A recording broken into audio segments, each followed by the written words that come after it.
সোনার মতো থাকতো যদি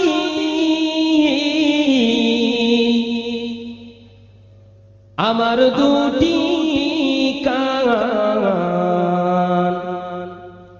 নবীর নামে দরুদ মোরা সদাই শুনিতাম।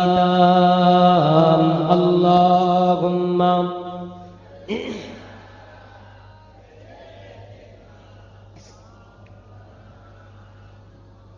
ওয়ালা আলি সাইয়্যিদিনা।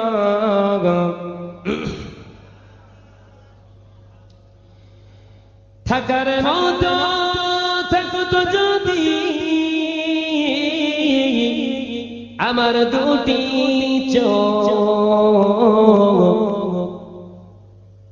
হৃদয় ভরে দেখিতাম তোমায় সোনার চাঁদের মুখ। আল্লাহুম্মা সাল্লি আলা।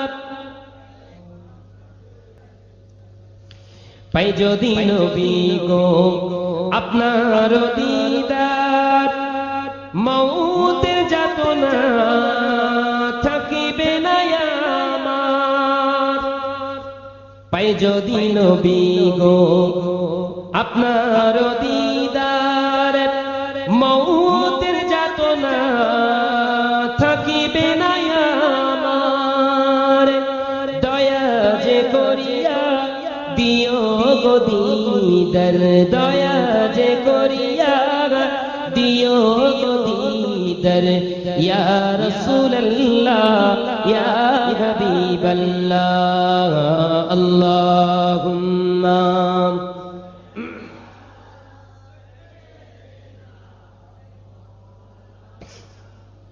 জোরে জোরে ওয়ালা আলি সাইয়্যিদিনা।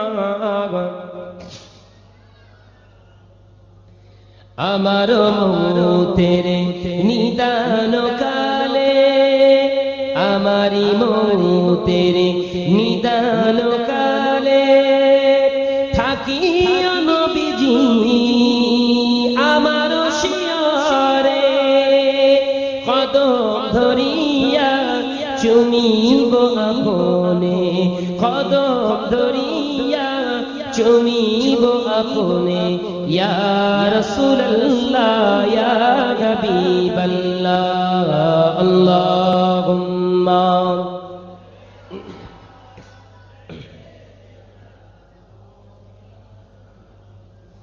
ওয়ালা আলি সাইয়্যিদিনা। মাতা পিতা যাহাদের অন্ধকার কবরে, মাতা পিতা যাহাদের অন্ধকার কবরে থাকিও নবীজি তাহার কবরে। শাফায়াত করাইয়া তরায় মিজানে, শাফায়াত করাইয়া তরায় মিজানে। ইয়া রাসূলুল্লাহ ইয়া হাবিবাল্লাহ। আল্লাহুম্মা সাল্লি আলা। সোনার মদিনা আমার প্রাণের মদিনা, সোনার মদিনা আমার প্রাণের মদিনা। সব ভুলিব কিন্তু তোমায় ভুলতে পারি না, সব ভুলিব কিন্তু তোমায় ভুলতে পারি না। আমার প্রাণের মদিনা, আমার সোনার মদিনা, সোনার মদিনা আমার প্রাণের মদিনা। সব ভুলিব কিন্তু তোমায় ভুলতে পারি না। আল্লাহুম্মা ইয়াসরিব নামক তুমি ছিলে অলক্ষণের দেশ, বড়ই মারাত্মক যে ছিল তোমার পরিবেশ। ইয়াসরিব নামক তুমি ছিলে অলক্ষণের দেশ, বড়ই মারাত্মক যে ছিল তোমার পরিবেশ। নবীর ছোঁয়া লেগে তুমি সোনার মদিনা। সব ভুলিব কিন্তু কিন্তু তোমায় ভুলতে পারি না, সব ভুলিব কিন্তু তোমায় ভুলতে পারি না। আমার সোনার মদিনা, আমার প্রাণের মদিনা, সোনার মদিনা, আমার প্রাণের মদিনা, সব ভুলিব কিন্তু তোমায় ভুলতে পারি না। আল্লাহুম্মা সাল্লি আলা, আরশ মহল্লার চেয়ে শ্রেষ্ঠ তুমি হও, খোদার সৃষ্টিতে তুমি শ্রেষ্ঠ ভূমি হও। কেন? তোমার বুকে শুয়ে আছে শাহে মদিনা, তোমার বুকে শুয়ে আছে শাহে মদিনা, সব ভুলিব কিন্তু তোমায়, জোরে বলুন, ভুলতে পারি না, সব ভুলিব কিন্তু তোমায়। আমার সোনার মদিনা, আমার প্রাণের মদিনা, সোনার মদিনা, আমার প্রাণের মদিনা, সব ভুলিব কিন্তু তোমায়, সব ভুলিব কিন্তু তোমায়। আল্লাহুম্মা সাল্লি আলা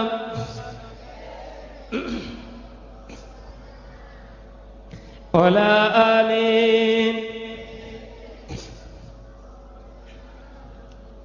জান্নাতেরই বাগান তোমায় নবী বলেছে, জোরে বলুন না সুবহানাল্লাহ, আর একটু জোরে বলুন না সুবহানাল্লাহ। জান্নাতেরই বাগান তোমায় নবী বলেছেন, খাকি সেপার অধিকারী তোমায় করেছেন। কেন? তোমার বুকে বয়ে চলে নূরের ঝরনা, তোমার বুকে বয়ে চলে নূরের ঝরনা, সব ভুলিব কিন্তু তোমায়, সব ভুলিব কিন্তু তোমায়। আমার সোনার মদিনা, আমার প্রাণের মদিনা, সোনার মদিনা, আমার প্রাণের মদিনা, সব ভুলিব কিন্তু তোমায়, আমার সব ভুলিব কিন্তু তোমায়। দর্শে পড়ি আল্লাহুম্মা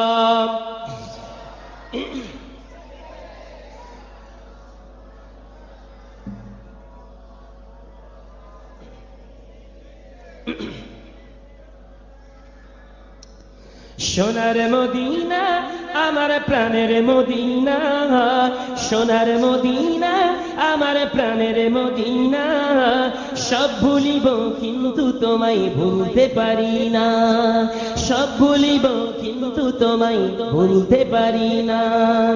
আরশ মহল্লার চেয়ে তুমি অনেক বড় হও, তোমার বুকেতে নবীজি শুয়ে তবে রয়।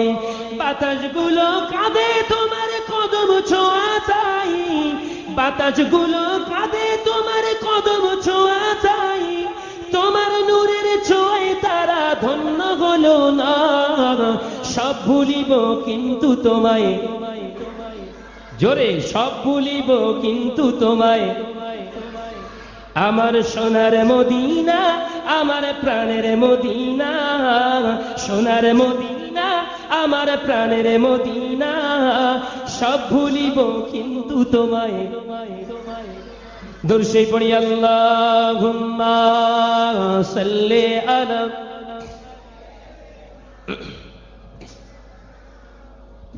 ওয়ালা আলি।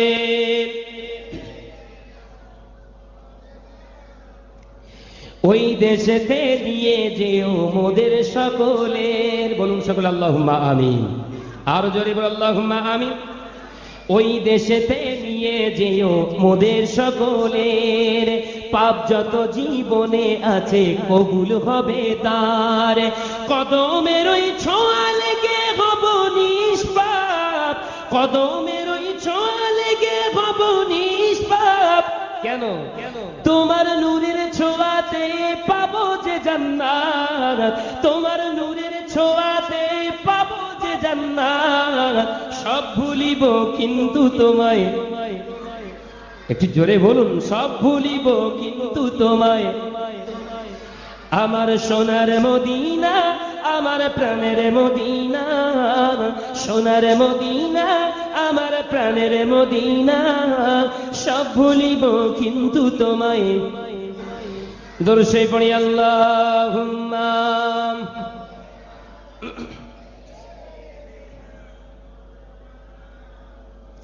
ওয়ালা আলি।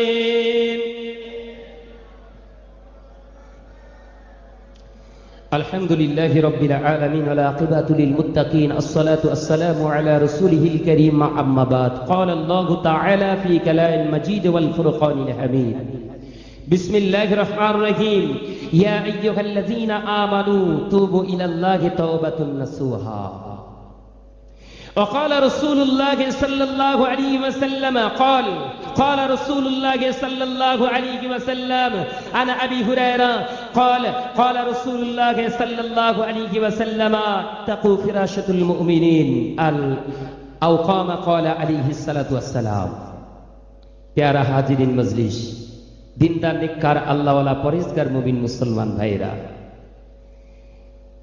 इस्लामी आंदोलने পক্ষ নিয়ে সমবেত আজকের আমার সামনে উপবিষ্ট প্রাণপ্রিয় বীর পুরুষ জওয়ান যুবক ছেলে ভাইয়েরা, আল্লাহ পাকের দরবারে জানে লাখো লাখো শুকরিয়া যে আল্লাহ এই করুলা গ্রামের সাহেবপাড়া ঈদগাহ ময়দানে আল্লাহ পাক আমাদেরকে একত্রিত বসার অবস্থায় বসার তৌফিক দান করেছেন। রব্বুল আলামিনের দরবারে শুকরিয়া স্বরূপ একবার বলি, আরেকটু জোরে বলি।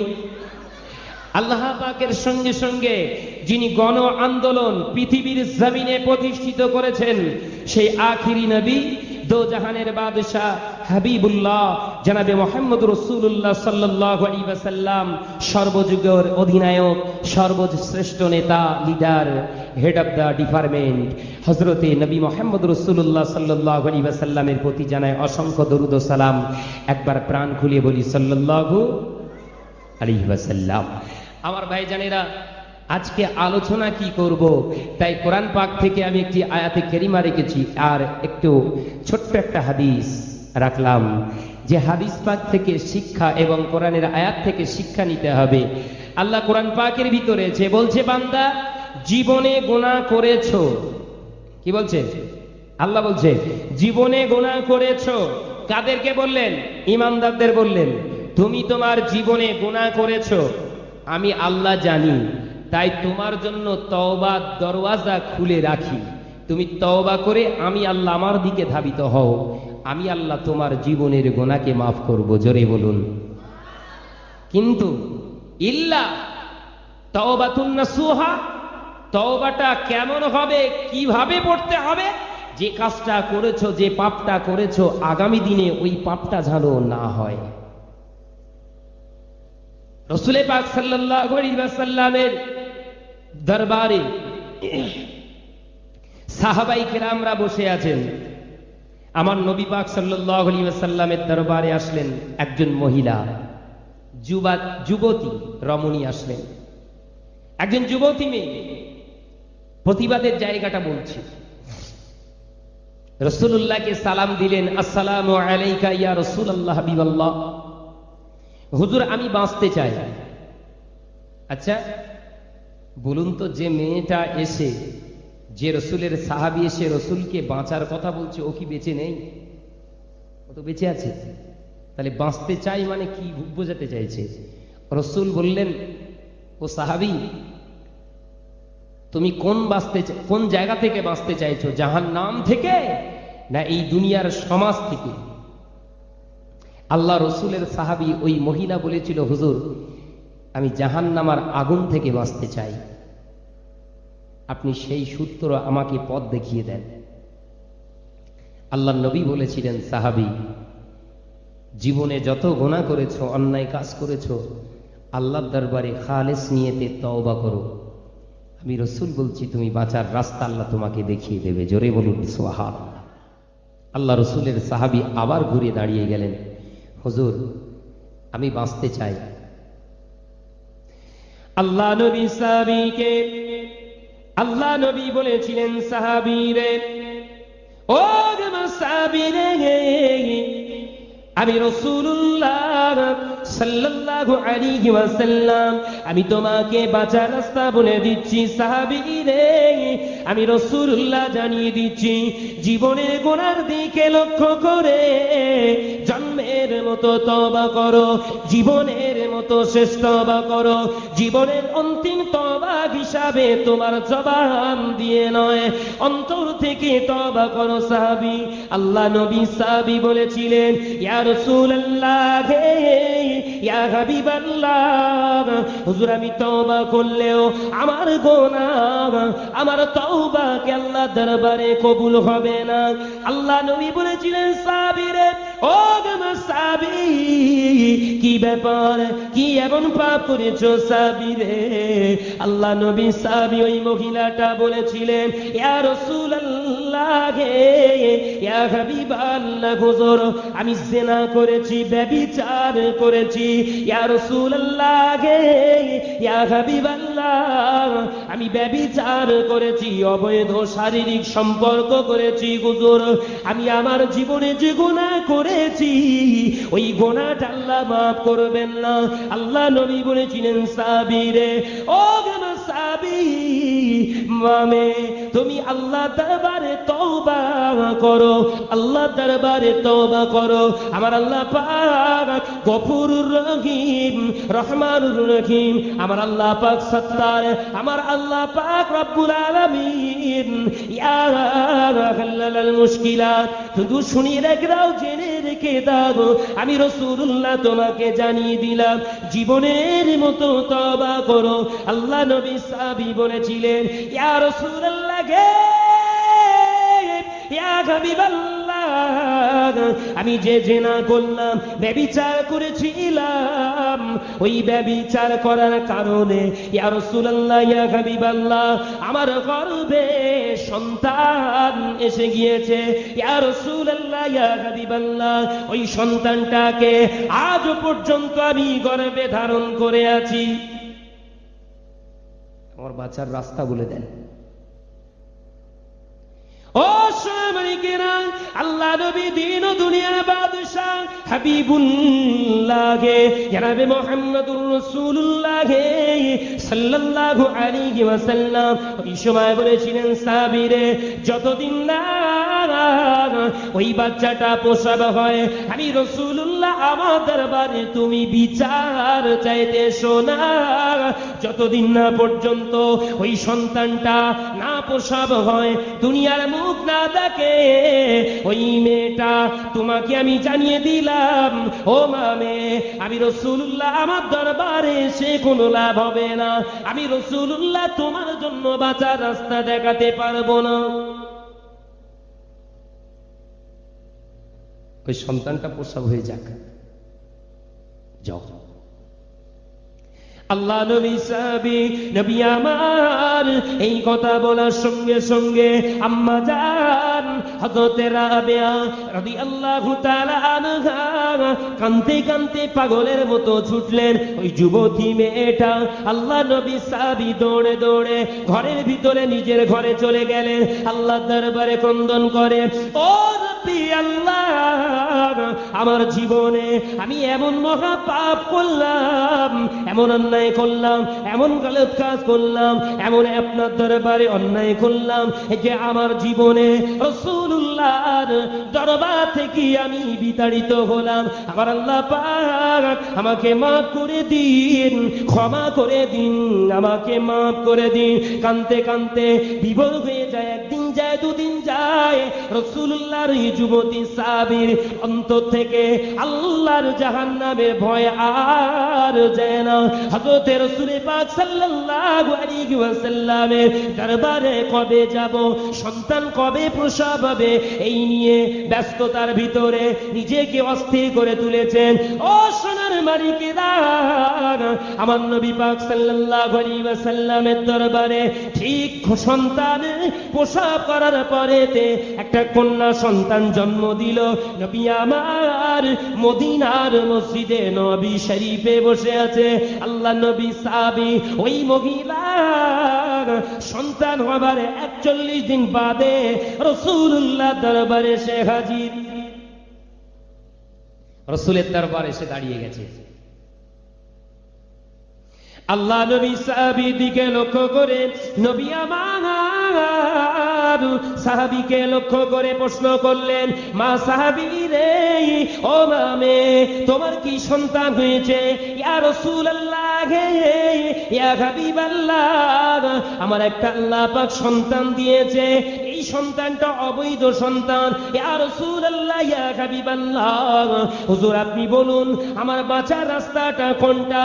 আল্লাহ নবী বলেছিলেন, মা, ও মামে, আপনার সন্তানটা কি আপনার বুকের স্তনটা পান করে, দুধু খায়? আল্লাহ নবীর কথা শুনে ওই মামে এটা আল্লাহ নবী সাহাবী বলেছিলেন, ইয়া রাসূলুল্লাহ, ইয়া হাবিবাল্লাহ, হুজুর আমার কচি বাচ্চা, আমারই গর্ভের সন্তান, আমার দুধ খাবে না তো কার দুধ খেয়ে দুনিয়ায় বাঁচবে?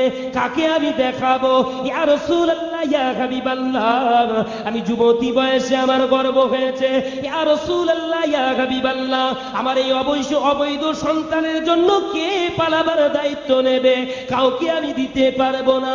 ইয়া রাসূলুল্লাহ, ইয়া হাবিবাল্লাহ, হুজুর আপনি কি এর জায়গা আপনি তৈরি করুন, আমার বাঁচার রাস্তা খুঁজে দেন। আল্লাহ নবী বলেছিলেন, সাহাবী রে, ও মামে, চলে যাও মা, চলে যাও, ওই সন্তানকে নিয়ে ঘরেতে আপনি চলে যাও। ঘরেতে চলে গিয়ে ওই সন্তানটা যতদিন তোমার বুকের দুধ না ছাড়ে ততদিন তুমি, আমি রাসূলুল্লাহ, আমার দরবারে তুমি আসবে না। আমার বাড়ি বাড়ি গিয়েছে। আচ্ছা ভাবুন তো, যে মেয়েটা রাসূলুল্লাহর সামনে এসে জেনা করেছে, এই কথাটা প্রকাশ করে, খোদার জাহান্নামের ভয়টা ওর কাছে কতটা? রাসূল তাড়িয়ে দিলেন, সন্তান প্রসব হলে তবে আসবি মা। সন্তান প্রসব হয়ে গেছে, পাক পবিত্র অবস্থায় সন্তান কোলে হাজির, বাঁচার রাস্তা খুঁজছে ভাই। সহিহ বুখারী শরীফের হাদিসগুলো বলছি। রাসূল পাক সাল্লাল্লাহু আলাইহি ওয়াসাল্লামের সাহাবী আল্লাহ নবীর দরবার থেকে বিতাড়িত হয়ে গেল। নবী আমার সাহাবায়ে কিরামদেরকে জানিয়ে দিলেন, সাহাবীরা, ও মা সাহাবীরা, আমি রাসূলুল্লাহ তোমাদের জানিয়ে দিলাম, ওই মেয়েটা লক্ষ্য রেখে দাও, আজ থেকে 2.5 বছর পরে আমি রাসূলুল্লাহ আমার দরবারে আসবে।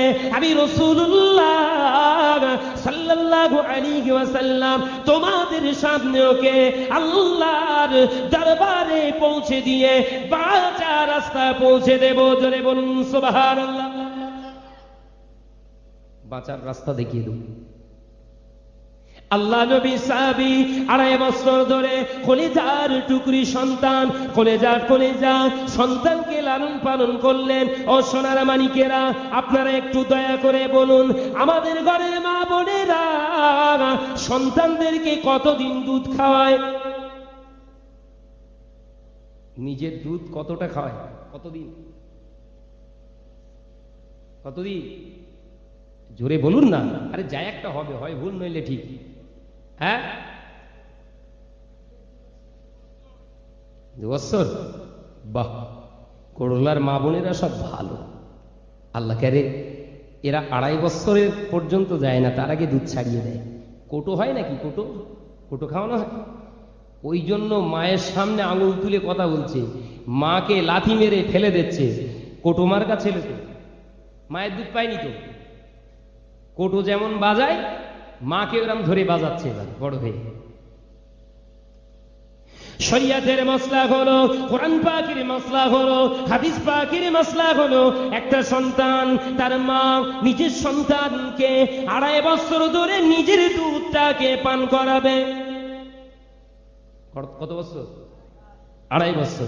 বিশ্বের ইমাম, 4 ইমামের এক ইমাম, ইমামে আজম আবু হানিফা রাহমাতুল্লাহ আলাইহি কিতাবের ভিতরে বর্ণনা করলেন, যদি কোন মা মহিলা 2.5 বছর ধরে নিজের স্তনের দুধ খাওয়ায়, আমার আল্লাহ পাক আল্লাহ তাআলা ওই সন্তানের ভিতরে মায়ের ভিতরে এত মহাব্বত পয়দা করে দেয়, এত প্যার পয়দা করে দেয়, ওই সন্তান নিজের মায়ের জন্য নিজের কলেজাকেও দিতে বাধ্য থাকে।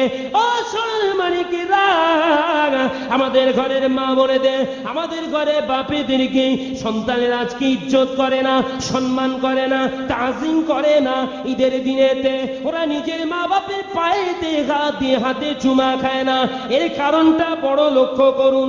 এর কারণটা হলো আমার আপনার ঘরের মা বোনেরা এদের সন্তানগুলোকে 2.5 বছর পর্যন্ত তো দূরের কথা, এরা 6 মাস পরে নিজের স্তনটাকে বন্ধ রেখে ওষুধের দ্বারা নিজের শরীরটাকে ঠিক রাখার জন্য এরা কঠোর বিভিন্ন রকমের দুধ খাইয়ে খাইয়ে ওদের লালন পালন করছে। ও সোনার মানিকেরা, আমার আল্লাহ পাক জানিয়ে দেয়, ওই সন্তানকে দুধ থেকে আলাদা করে দিলি, তোর শরীরের ক্ষতি করলি, তোর আখিরাতের ক্ষতি করলি, তোর সন্তানের চরিত্রটাকেও তুই নষ্ট করলি। কাল কিয়ামতের দিন আমি আল্লাহ পাক তোকে জাহান্নামী খাতায় নাম তুলে দিলাম। যে কটা কথা বলবো দলিল রেখে কথা বলে যাব। জি, তাহলে শরিয়াত বলছে মা বাপের সোহবতে সন্তান যদি থাকে তাহলে সোহবতে সলিহীন, মা বাপ যদি সুন্দর হয় সন্তান সুন্দর হবে, আর মা বাপ যদি শেয়াল কুকুরের মতো হয় সন্তান ওই রকম হবে। যে আজকের গোটা সমাজের চিত্র তুলে ধরুন, কোরআনকে সামনে রেখে আলোচনা করছি। রাসূল পাক সাল্লাল্লাহু আলাইহি ওয়াসাল্লামের হাদিসটাকে নিয়ে সমীক্ষা করে 4 ইমামের এক ইমাম, ইমামে আযম হযরতে নোমান বিন সাবিত রাহমাতুল্লাহ আলাইহি, তিনি কিতাবে লিখলেন, সন্তানকে যদি সুপুষ্ট পরিপূর্ণ দুধ না খাওয়ায় ওই মায়ের গুণ তথা চরিত্র ওই সন্তানের ভিতরে আসে না। রাসূল পাক সাল্লাল্লাহু আলাইহি সাল্লাম বললেন, মামে তুমি তোমার সন্তানকে 2.5 বছর ধরে দুধ খাওয়াও। রাসূল পাক সাল্লাল্লাহু আলাইহি ওয়াসাল্লামের আদেশ অনুযায়ী দুধ খাওয়ালেন এবং রাসূলের দরবারে যখন আসছেন ওই বাচ্চার হাতে একটা রুটির টুকরো বাচ্চাটা ছিঁড়ে ছিঁড়ে খাচ্ছে। রাসূলের দরবারে আসলেন, আল্লাহর নবীকে সালাম দিলেন, আসসালামু আলাইকা ইয়া রাসূলুল্লাহ, ইয়া হাবিবাল্লাহ, হুজুর আমি আপনার দরবারে এসেছি, আমার কলিজার টুকরাকে আমার সন্তানকে এনেছি, ইয়া রাসূলুল্লাহ, ইয়া হাবিবাল্লাহ, হুজুর আমাকে বাঁচার রাস্তা বলে দেন। বাঁচতে চায়। এখন রাসূল মানে দয়ার নবী, আমার মেয়ের ভিতরে এতটা চিন্তা এতটা ধারণা ছিল যে দয়ার রাসূল তো আমার উপরে বেশি বল প্রয়োগ করবে না, এই আশা নিয়ে রাসূলের দরবারে এসেছে। নবী পাক সাল্লাল্লাহু আলাইহি সাল্লাম সাহাবীদের লক্ষ্য করে বললেন, এই আমার সাহাবীরা, আমি রাসূলুল্লাহ তোমাদেরকে জানাচ্ছি কে আছো এই সন্তানটাকে নিজের সন্তান বলে পালিত করবে। যেহেতু দুধ ছেড়ে দিয়েছে, এখন রুটি খাচ্ছে, খাবার খাচ্ছে, এই সন্তানকে কে মানুষ করবে? রাসূলের একজন সাহাবী উঠে দাঁড়ালেন, হুজুর আমি নিজের সন্তানের মতো ওকে মানুষ করব। একবার জোরে বলুন না সুবহানাল্লাহ। সন্তানটা নিষ্পাপ, সোহবতে সলিহীন মানুষ হচ্ছে, আর মায়ের বিচার হচ্ছে, মা মাছার রাস্তা খুঁজছে। রাসূলুল্লাহ বললেন, মা তুমি কিন্তু আযাবে জাহান্নাম থেকে বাঁচার রাস্তা যেটা খুঁজছো, তাহলে দুনিয়ায় কিন্তু দুনিয়াটাকেই ত্যাগ করতে হবে, পারবে? রাসূল বলছে, কারণ তুমি যে গুনাহ করেছো ওই গুনার একমাত্র সাজা হলো মরণ ছাড়া অন্য কিছু না। তুমি কি পেতে নেবে? এটা মেনে নেবে? রাসূলের সাহাবী মহিলা দৃপ্ত কণ্ঠে বললেন, হুজুর এক কথাই আমি আমার জান দিয়েও জাহান্নামের আগুন থেকে বাঁচতে চাই। জোরে বলুন না সুবহানাল্লাহ। আর একটু জোরে বলুন না। চিন্তা চেতনা বিকশিত হচ্ছে, ফুটে উঠছে।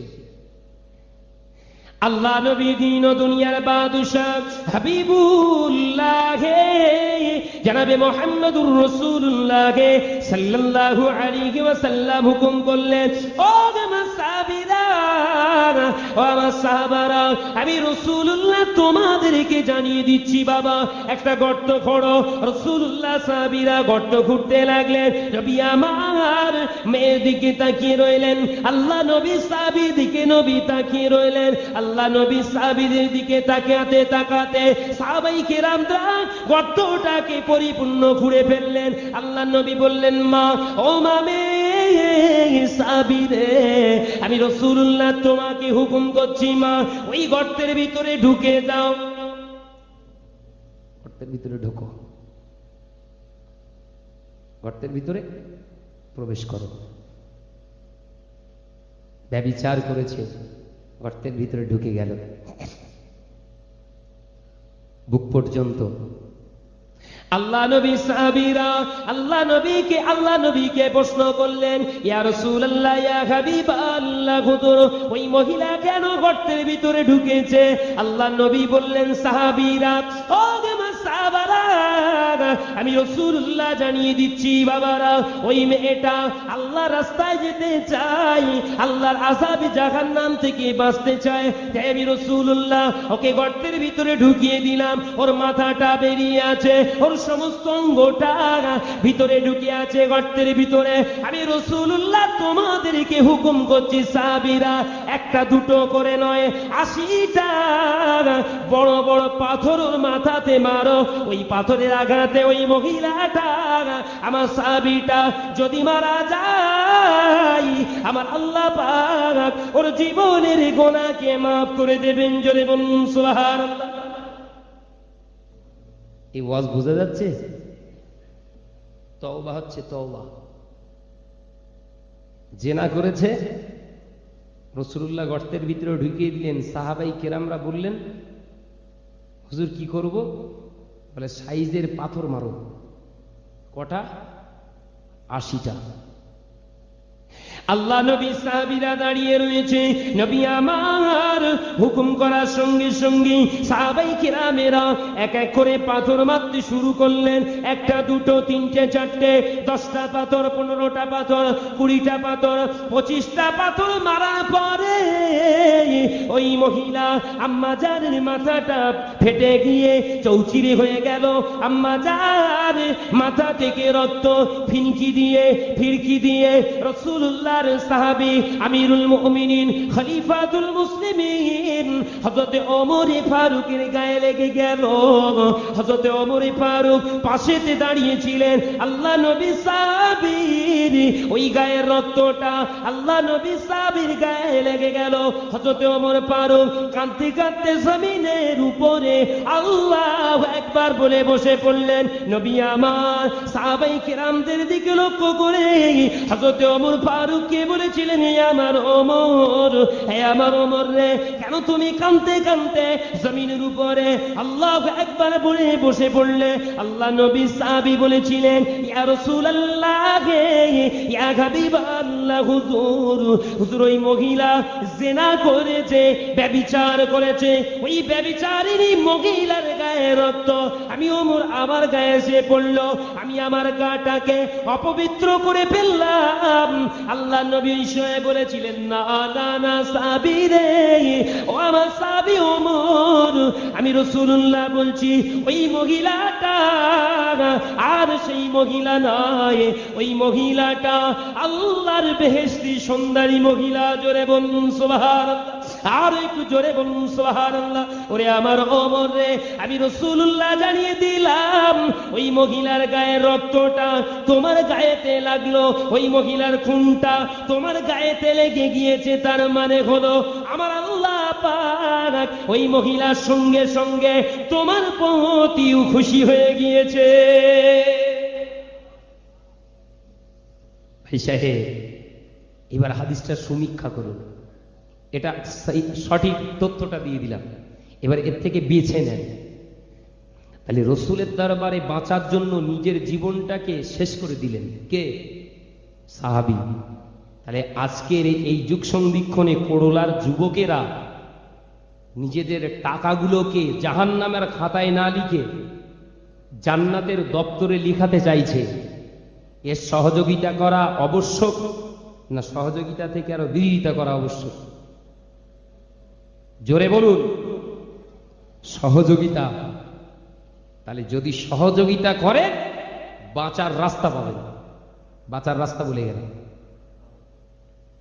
ভাইরা, মা, জনেরা, যুবকেরা, ছেলেরা, বাচ্চারা, ও সোনার মানিকেরা, শুনে রাখেন, জেনে রাখেন, আজকে এই মাহফিলটা, এই অনুষ্ঠানটা আপনাদের ঘরের সন্তানেরা, আপনাদের ঘরের ছেলেরা, মায়েরা, বেটিরা সহযোগিতা করে এত বড় একটা মাহফিল করলেন। আমার আল্লাহ পাক রব্বুল আলামিন এই মাহফিলকে যদি পছন্দ করে নেন, এই মাহফিলকে যদি মকবুল করে নেন, দয়াময় দয়া করে মেহেরবানি করে আপনার আমার জীবনের সমস্ত গুনাহগুলো এই ঈদের অনুষ্ঠানের ওসিলায় মাফ করে দেন। মাফ করে দেন। ও সময়কেরা, জনেরা, যুবকেরা, আল্লাহ নবীর কলিজার সাহাবীরা, আল্লাহ নবী সাহাবীরা রাসূলুল্লাহ দরবার থেকে জিহাদের ময়দানে যাচ্ছেন, বদরের প্রান্তরে যাচ্ছেন। নবী আমার সাহাবায়ে কিরামদের দিকে লক্ষ্য করে আল্লাহ নবী ভাষণ দিচ্ছেন, খুতবা দিচ্ছেন। সাহাবীরা, ও আমার সাহাবীরা, আমি রাসূলুল্লাহ তোমাদের জানিয়ে দিলাম, বদরের ময়দানে আল্লাহ পাক রব্বুল আলামিন মুসলমানদেরকে তখনই জয়ী করবেন বললেন, মুসলমানরা যদি ঈমানের জায়গায় ঠিক থাকে। ও সোনার মানিকেরা, বর্তমান যুগ সন্ধিক্ষণে দেখতে পাওয়া যায় গাজা ফিলিস্তিনের মুসলমান, হামাসের মুসলমানরা একটা দুটো মুসলমান নয়, দুটো কান্ট্রি মিলে 90 লক্ষ মুসলমান সেখানে বসবাস করছে। ও সোনার মানিকেরা, 90 লক্ষ মুসলমানকে এক ধারে রাখুন, আর একটা জায়গা থেকে নেন। বদরের যুদ্ধে রাসূলুল্লাহর সঙ্গে 313 জন সাহাবী মুসলমান রাসূলুল্লাহর সঙ্গে যোগ দিয়েছেন।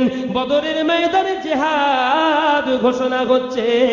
আল্লাহ নবী সাহাবীরা একে একে রাসূলুল্লাহর সামনে আনলেন। নবী আমার সাহাবায়ে কেরামদের দিকে লক্ষ্য করে একটা খুতবা দিয়েছিলেন, সাহাবীরা, আমি রাসূলুল্লাহ তোমাদের জানিয়ে দিলাম, আমি রাসূলুল্লাহ তোমাদের বলে দিলাম, আজ এই জিহাদটা নিজের ব্যক্তিগত জন্য নয়, এই জিহাদটা নিজের স্বার্থের জন্য নয়, এই জিহাদটা হবে গোটা পৃথিবীর মানুষের জন্য, এই জিহাদটা হবে আমার আল্লাহ পাকের জন্য।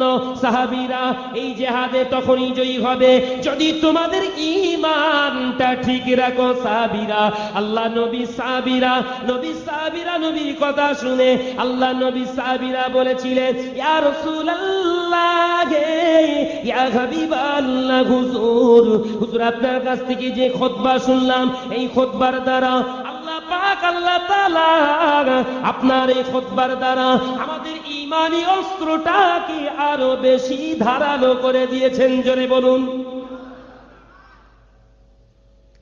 ভাইরা, মা, জনেরা, যুবকেরা, ছেলেরা, বাচ্চারা, ও সোনার মানিকেরা, আল্লাহ নবী সাহাবীরা জিহাদ করলেন বটে। আল্লাহ নবী সাহাবীদের ভিতরে 14 জন সাহাবী শহীদ হয়ে গেল। আল্লাহ নবী সাহাবীদের ভিতর 14 জন সাহাবী শহীদ হয়ে গেল। নবী আমার সাহাবায়ে কেরামদেরকে নিয়ে দাঁড়িয়ে পড়লেন, আসরের নামাজ হবে। আসরের নামাজ, আসরের নামাজ পড়বেন রাসূল। সাহাবায়ে কেরামদেরকে সব জানাজা আদায় করে দাফন দিয়ে বদরের ময়দানে আসরের নামাজটা পড়বেন। আল্লাহ নবী দিন ও দুনিয়ার বাদশাহ হাবিবুল্লাহ জনাবে মুহাম্মদুর রাসূলুল্লাহ সাল্লাল্লাহু আলাইহি ওয়াসাল্লাম, নবী আমার ওই বদরের ময়দানে আসরের নামাজটা পড়বার জন্য রাসূলুল্লাহ দাঁড়িয়ে গেলেন, কাতারে কাতারে সাহাবীরা দাঁড়িয়ে গেলেন। আল্লাহ নবী দেখতে পাওয়া যায় 299 জন সাহাবীদেরকে নিয়ে বদরের ময়দানে আসরের নামাজটা জামাতে শুরু করলেন। আল্লাহ নবীর একজন সাহাবী উঠে দেখতে পাওয়া যায় আল্লাহ নবীর পিছনে দাঁড়িয়ে রয়েছে। নবী আমার তাকবীরে তাহরিমা করেছেন। তাকবীরে তাহরিমা করার পরে আল্লাহ নবী সাহাবী দেখতে লাগলেন নবী আমার অন্যদিন জামাতে নামাজ পড়ার সময়, ইমামতি করার সময় নবীর চোখ দিয়ে পানির টুসা গড়িয়ে যায়। আল্লাহ নবী কিন্তু বদরের ময়দানে সম্পূর্ণ আলাদা কায়দায় নামাজ পড়ছেন, আলাদা পদ্ধতিতে নামাজ পড়ছেন। নবী সাহাবীরা বর্ণনা করেন নবী আমার নামাজে দাঁড়িয়ে দাঁড়িয়ে দাঁড়িয়ে দাঁড়িয়ে হুজুর মুসকে মুসকে হাসছেন। তাকবীরে তাহরিমা করে নবী মুসকে মুসকে হাসছেন। আল্লাহ নবী সাহাবীরা বর্ণনা করেন নবী আমার 2 রাকাত নামাজ সমাদা করে আল্লাহ নবী আবার 2 রাকাত সম্পূর্ণ করলেন। দেখতে পাওয়া যায় 4 রাকাত আসরের নামাজ হয়ে গেল। নবী আমার আরো 2 রাকাত নামাজ আদায় করা 4 রাকাতের পরে দেখতে পাওয়া যায় আল্লাহ নবী সালাম ফেরালেন। নবী সাহাবীদের লক্ষ্য করে নবী আমার ঘুরে বসলেন। ঘুরে বসে নবী আমার খুতবা দোয়া শুরু করলেন। সাহাবীরা, ও আমার সাহাবীরা, আমার আল্লাহ পাক আল্লাহ তাআলা মুসলমানদের ঈমানি তাকতের জন্য বদরের ময়দানে আল্লাহ ঘোষণা করেছেন। জোরে বলুন সুবহানাল্লাহ। এই ঘোষণা আছে ঈমানের উপরে, রিপোর্টটা দিয়ে দিলেন। এখন রসুলের যে সাহাবী হুজুর দেখছিলেন রসুলের চোখের দিকে, আবার প্রশ্ন করি, নামাজের ভিতরে তাকবীরে তাহরিমা করে যদি সামনের কাতারের মুসল্লিদেরকে দেখি নামাজ হবে? জোরে বলুন না, নামাজ হবে না। এখন রসুলের সাহাবী তো রসুলের দিকে তাকিয়ে রয়েছে, নামাজ হবে? জোরে বলুন, কজন বলছেন? এই রসুলের দিকে তাকিয়ে আছেন, আমার নবীর দিকে, নামাজ তাকবীরে তাহরিমা করে সেজদার জায়গায় ফিরে থাকতে হয়, ঠিক কিনা? এখন সাহাবী হুজুর সেজদার জায়গাটা ছেড়ে দিয়ে রসুলের মুখের দিকে, চাঁদের মুখের দিকে তাকিয়ে তাকিয়ে দেখছে রাসূলুল্লাহ মুসকে মুসকে হাসছে। ওই হাসিটাকে দেখছে। সাহাবী হুজুরের নামাজ হচ্ছে? কেন? কেন? কারণ হচ্ছে ওই নবীর জন্যই তো নামাজ এসেছে। ওই নবী না হলে নামাজ আসতো না। ওই নবীর ওসিলাই যেহেতু নামাজ, তাই ওই রসুলের দিকে ফিরে নামাজ পড়লে ওর নামাজটা আল্লাহর দরবারে কবুল হয়ে গেছে। জোরে বলুন না সুবহানাল্লাহ। ভাই সাহেব, রসুলে পাক সাল্লাল্লাহু আলাইহি ওয়াসাল্লামের সাহাবী নামাজ শেষ করার পরে রসুলকে জিজ্ঞাসা করছে, হুজুর বেয়াদবি নেবেন না, আপনি তো অন্যদিন নামাজ পড়ান, আপনার চোখে আমি পানি দেখি, আপনার চোখ দিয়ে পানি পড়ে, কিন্তু আজকে আপনার চেহারাটা সম্পূর্ণ আলাদা দেখছি, কারণটা? আল্লাহ নবী বলেছিলেন, সাহাবীরা, ও সাহাবীরা, ইন্নী আরাউ মা লা তারাউনা, ও সাহাবীরা, আমি রাসূলুল্লাহ যেটা দেখতে পাই তোমরা তা দেখতে পাও না। আমি রাসূলুল্লাহ যতটা দেখতে পাও তোমরা তা দেখতে পাও না। আমি রাসূলুল্লাহ যতটা দেখতে পাই তোমরা তা দেখতে পাও না। সাহাবীরা, আমি আসরের নামাজের নিয়ত করলাম, তাকবীরে তাহরিমা করলাম, তাকবীরে তাহরিমা করার পরে সূরা ফাতিহাকে ধরলাম।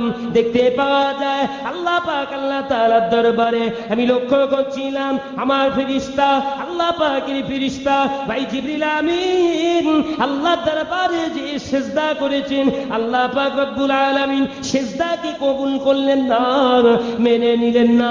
হযরত জিবরাইল আমিনকে জিজ্ঞাসা করে, ও জিবরিল আমিন, কার অনুমতি নিয়ে আমি আল্লাহ আমার দরবারে তুমি এলে? ওরে আমার জিবরিল আমিন রে, বদরের ময়দানকে পরিত্যাগ করলে কার ওসিলায়, কার ইজাজতে, কার হুকুম নিয়ে তুই বদরের ময়দান পরিত্যাগ করলে?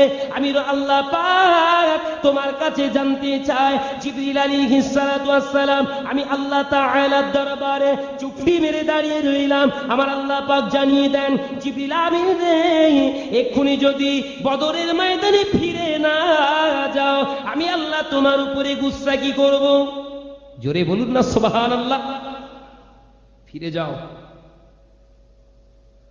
এক্ষুনি আমি রাসূলুল্লাহ নামাজের ভিতরে দেখতে পাচ্ছি। জোরে বলুন না সুবহানাল্লাহ। এই রাসূল পাক সাল্লাল্লাহু আলাইহি সাল্লাম নামাজে দেখছেন জিবরাইল আলাইহিস সালাতু ওয়াস সালাম আবার বদরের ময়দানে সমস্ত ফেরেশতাদেরকে নিয়ে হাজির হয়েছে। আর বদরের প্রান্তরে জিহাদ করেছিলেন আল্লাহর গায়েবী মদদি ফেরেশতারা। জোরে বলুন না সুবহানাল্লাহ। আল্লাহ পাক ফেরেশতাদের পাঠিয়েছিল যে মুসলমানদের জয়ী ঘোষণা করেছি আমি, ওর ভিতরে কোনো ত্রুটি রাখলে হবে না। আমার রাসূল হাতে খাজুর গাছের ডাল তুলে দিয়েছে, ফেরেশতারা ওই ডালটাকে তোমরা তলোয়ার হিসাবে ব্যবহার করে ঝেড়ে দাও। জি, নাস্তা নাবুদ করে দিয়েছিল। ভাই আমার, রাসূল পাক সাল্লাল্লাহু আলাইহি ওয়াসাল্লামের সাহাবীরা জিহাদে জয়ী হয়ে গেল, নামাজ নবী পড়ছেন, মুস্কে মুস্কে হাসছেন। আল্লাহ পাকের ফেরেশতা এসে দাঁড়িয়ে গেলেন, করজরে ঝরঝর করে কাঁদছেন। বদরের ময়দানে রাসূলের সামনে দাঁড়িয়ে জিবরাইল আলাইহিস সালাম ঝরঝর করে কাঁদছে। এই আমার সাহাবীরা, আমি রাসূলুল্লাহ জিবরাইলের কান্না দেখে আমি রাসূল হেসে ফেললাম। জোরে বলুন না সুবহানাল্লাহ। রাসূলের ওই কান্না দেখে, এই জিবরাইলের কান্না দেখে আমি নবী হেসে ফেলেছি নামাজের ভিতরে। ভাই, তাহলে যে নবীর হুকুম না নিয়ে বদরের ময়দান ত্যাগ করা তার জন্য জায়েজ যদি না হয়ে থাকে, না জায়েজ যদি হয়ে থাকে জিবরাইলের, তাহলে ওই নবীর ইত্তেবা না করে যদি শয়তানের ইত্তেবা করি আমরা, আমাদের জন্য কোনটা জায়েজ রাখবে? চার ইমামের এক ইমাম, ইমামে আজম আবু হানিফা রাহমাতুল্লাহ আলাইহির বয়স তখন 8 বছর। কত বছর? 8 বছর। নোমান বিন সাবেতের বয়স 8 বছর। এখন এলাকায় একজন খ্রিস্টান পাদ্রী এলান করে দিয়েছেন, আমার 3টে প্রশ্নের উত্তর যিনি দেবেন আমি মুসলমান হব। খ্রিস্টান ওই পাদ্রীটা বলতেছিলেন, ও মুসলমান আলেমেরা, ও কোরআন পড়নে वालाরা, खुदार इबादत करने वाला, रसूलेर ताबेगार, रसूलुल्लाह ताबेदारीरा, তোমার আল্লাহ এখন কি করছে, তোমার আল্লাহর মুখ কোন দিকে, তোমার আল্লাহর আগে কি আছে, শুনে রেখে দাও। এই 3টি প্রশ্নের উত্তর যিনি দেবেন আমি ইসলাম কবুল করব।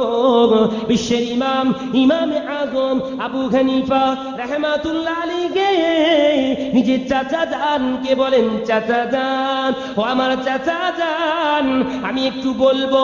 সঙ্গে সঙ্গে চাচা জান বলেন, বেয়াদব চুপ। চার ইমামের এক ইমাম, ইমামে আজম আবু হানিফা রাহমাতুল্লাহ আলাইহি দেখতে পাওয়া যায় ওই সময় খ্রিস্টান যাজককে বললেন, খ্রিস্টান যাজক রে, ওরে খ্রিস্টান পাদরি, আপনাকে জানাই শুনুন, আপনি আমার কাছ থেকে উত্তর জেনে নেবেন। আপনি যে সিংহাসনে বসে আছেন, ওই সিংহাসনটা আমি যে বসবো, ওই সিংহাসনটা আপনি ছেড়ে দেন। আর আপনি যদি না বসেন নিচেতে, তাহলে আমি উত্তর দিতে পারবো না। হযরতে আবু হানিফা রাহমাতুল্লাহ আলাইহির কথা শুনে খ্রিস্টান যাজক বললেন, হ্যাঁ বেটা, এসো এসো, অবশ্যই এখন তোমার সুযোগ, তুমি চেয়ারেতে বসবে, আমি নিচেতে বসি। এই না বলে খ্রিস্টান যাজক যখনই বসেছেন, চার ইমামের এক ইমাম, ইমামে আজম আবু হানিফা রাহমাতুল্লাহ আলাইহি ওই সময় বলেছিলেন, এই খ্রিস্টান যাজক, আমি নোমান বিন সাবেত জানিয়ে দিলাম, তোমার প্রশ্নের প্রথম উত্তর হলো, তুমি প্রথম প্রশ্ন করেছিলে আমার আল্লাহ এখন কি করছে।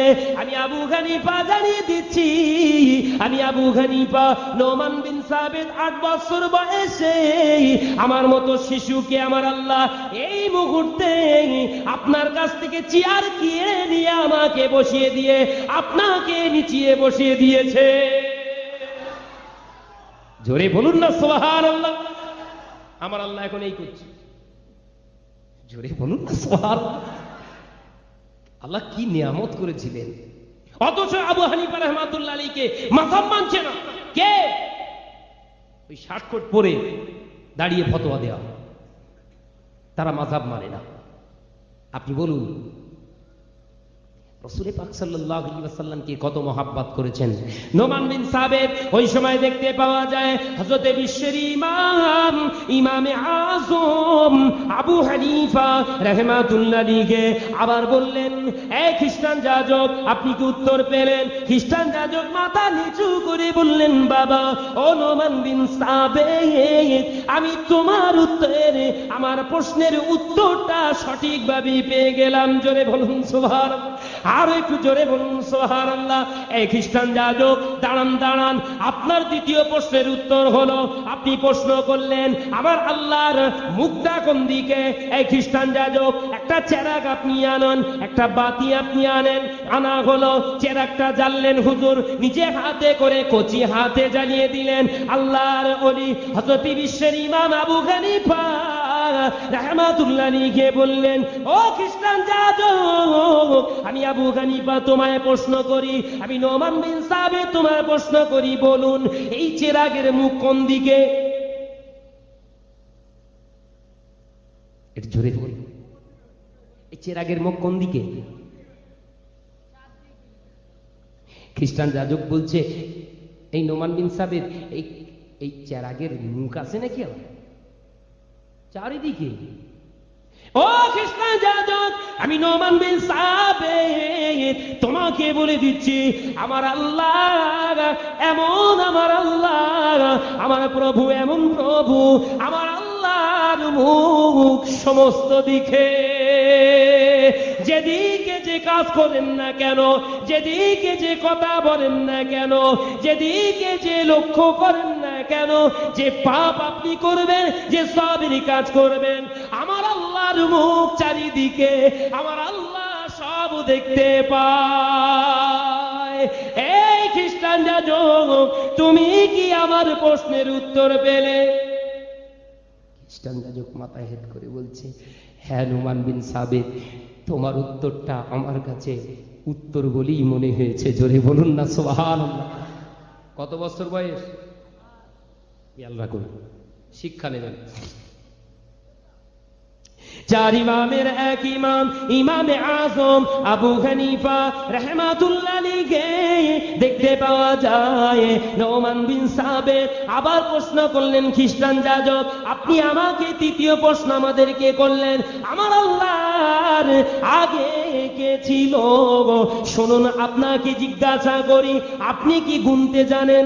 সংখ্যা গুনতে জানেন আপনি? এখন খ্রিস্টান পাদ্রী তো রেগে ফায়ার, বেয়াদব, আমি খ্রিস্টান যাজক সংখ্যা গুনতে জানি? চালাকি হচ্ছে? বলে গুনতে জানেন? বলে হ্যাঁ। তোমার জ্ঞান বুদ্ধি নেই, তুই বাচ্চা ছেলে, ওই জন্য এই কথা বলছো।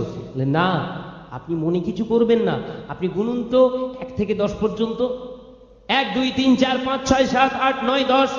স্টপ। 10 থেকে এবার গুনুন তো পিছন দিকে। 10 9 8 7 6 5 4 3 2 1। তারপর তারপর তারপর 0। এই বেটা, তারপর 0। এই আবু হানিফা, এই নোমান বিন সাবিত, আমি বলছি তো তারপর 0।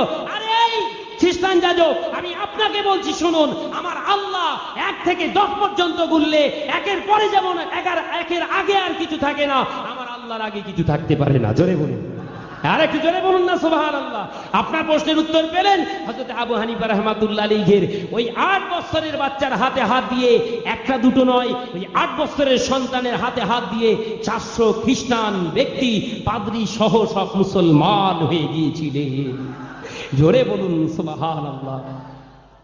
ভাইরা আমার, জনেরা, যুবকেরা, হযরত ইমামে আযম আবু হানিফা রাহমাতুল্লাহ আলাইহি দেখতে পাওয়া যায় মালিক বিন মারওয়ান মনসুরের নেতৃত্বে দেখতে পাওয়া যায় আল্লাহর প্রাণ প্রিয় ওই যুবককে, হযরত আবু হানিফাকে বিচারক হিসাবে, কাজী হিসাবে নিযুক্ত করলেন। ও সোনার মালিকেরা, দেখতে পাওয়া যায় বাদশা মনসুর আল্লাহর ওলি, আল্লাহর মাহবুব বান্দাকে একজন কাজী হিসাবে রাজ্যে নিযুক্ত করলো। সমস্ত বিচার তিনি করবেন। সমস্ত বিচার কে করবে? আবু হানিফা। রাজ্যে কোনো অন্যায় হলে, ধরা পড়লে তার বিচার করবে কে? আবু হানিফা। এখন মালিক বিন মারওয়ানের ছেলে বাদশা মনসুরের ছেলে জঘন্যতম অপরাধ করেছে কি? একটা মেয়ের ইজ্জত নিয়ে খেলেছে, ব্যভিচার করেছে।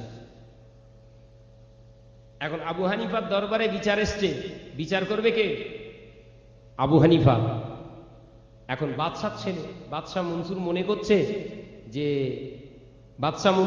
করছে যে বিচারটা খুব ভালো করেই করবে, আমার ছেলে বেঁচে যাবে, আমার ছেলে বেঁচে যাবে। আল্লাহ নবীর প্রাণ প্রিয় কলেজা হযরত নোমান বিন সাবিত রাহমাতুল্লাহ আলাইহি বিচার সভা শুরু করলো।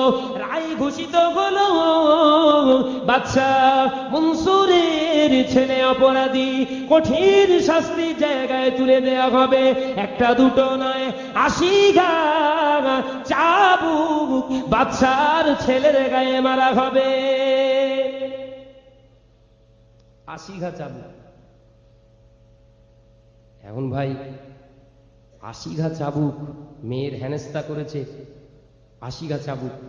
বাদশা মনসুর শুনে বলছে সর্বনাশ, আমার রাজ্যের আমারই নিযুক্ত করা কাজী আর আমার ছেলের বিরুদ্ধে রায়, দে জেলে ভরে। এই টাকা থাকলে যা হয়, চেয়ারের গরম সহ্য করতে পারে না, আবু হানিফাকে জেলে ভরে দেওয়া হলো। কয়েদখানাতে হুজুরকে বন্দী করা হলো। আবু হানিফা রাহমাতুল্লাহ আলাইহি আল্লাহর ওই জেলখানাতে ইবাদত বান্দিগি করতে লাগলেন। একটা দুটো বছর নয়, হুজুর 3.5 বছর 4 বছর ধরে ভিতরে রয়েছে।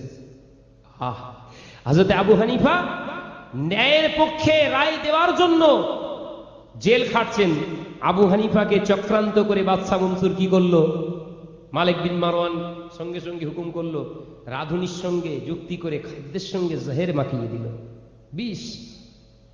4 ইমামের এক ইমাম, ইমামে আজম আবু হানিফা রাহমাতুল্লাহ আলাইহি দেখতে পাওয়া যায় ওই জহের মাখা, বিষ মাখা খাবারটা হুজুর ভক্ষণ করে নিলেন। হুজুরের চোখ দিয়ে পানি পড়ছে। খাবার যখন খাচ্ছে, হুজুরের সঙ্গী সাথীরা কারা? ওরা হচ্ছে বড় বড় ডাকাত, বড় বড় খুনি, বড় বড় বিপদগ্রস্ত মানুষ। ওরা হুজুরের শাগরেদ হয়ে গেল। হুজুরের চোখে পানি দেখে হযরত আবু হানিফাকে প্রশ্ন করলেন, হুজুর আপনি খাবারটা খাচ্ছেন, অত চোখ দিয়ে কেন পানি পড়ছে? হযরত আবু হানিফা বলে, বাবারা, ও বাবারা, আমি আবু হানিফা, আমার চোখ দিয়ে এই জন্যই পানি পড়ে। আমি আবু হানিফা, আমার আল্লাহ পাক আমার নামটা শহীদের খাতাতে লিখে দিয়েছেন। জোরে বলুন সুবহানাল্লাহ।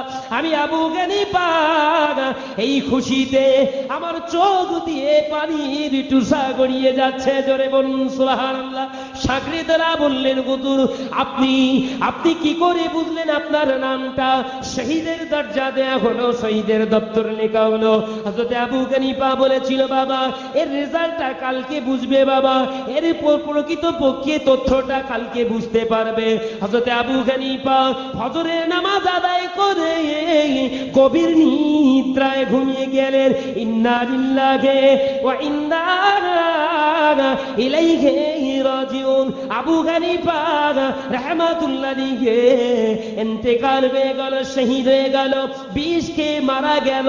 সোনার মানিকেরা দেখতে পাওয়া যায় মালিক বিন মারওয়ান মনসুরের নেতৃত্বে আল্লাহর পেয়ারা বান্দা আবু হানিফার লাশটাকে ওই জেলখানা কয়েদখানা থেকে যখন বার করা হচ্ছে, সোনার মানিকেরা একটা দুটো নয়, 400-র উপরে, 400-র উপরে কয়েদি আল্লাহওয়ালা, আল্লাহর ওলি হয়ে বেরোচ্ছেন। জোরে বলুন সুবহানাল্লাহ। এর দ্বারা কি বোঝা গেল?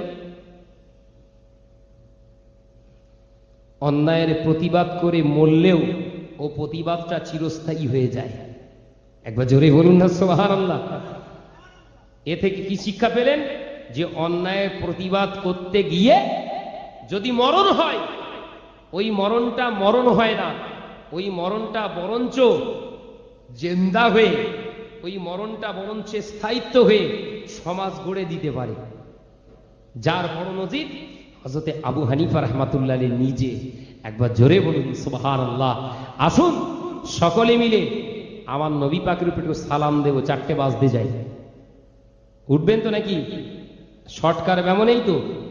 অসুবিধা আছে? কোমরে ব্যথা আছে নাকি? সবাই উঠে পড়ুন, আর যারা বাইরে আছেন সব ভিতরে আসুন। ইয়া নবী জ্বলিছে অন্তর ও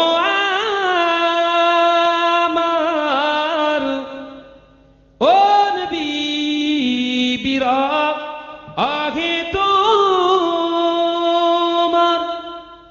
ডাকিয়ালো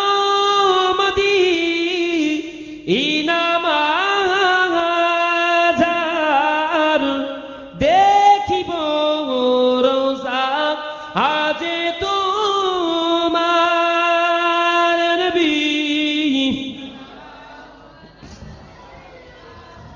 ইয়া রাসূল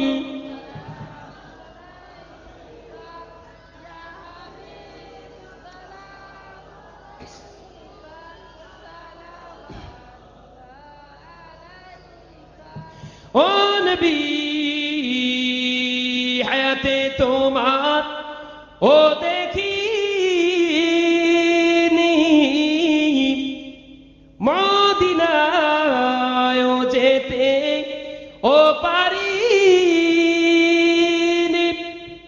জিয়ারত ভাগ্যে ও মেলেনি, তাই বলে নবী তোমায় ও ভুলিনি। ইয়া নবী ইয়া রাসূল ইয়া হাবিব সালাম।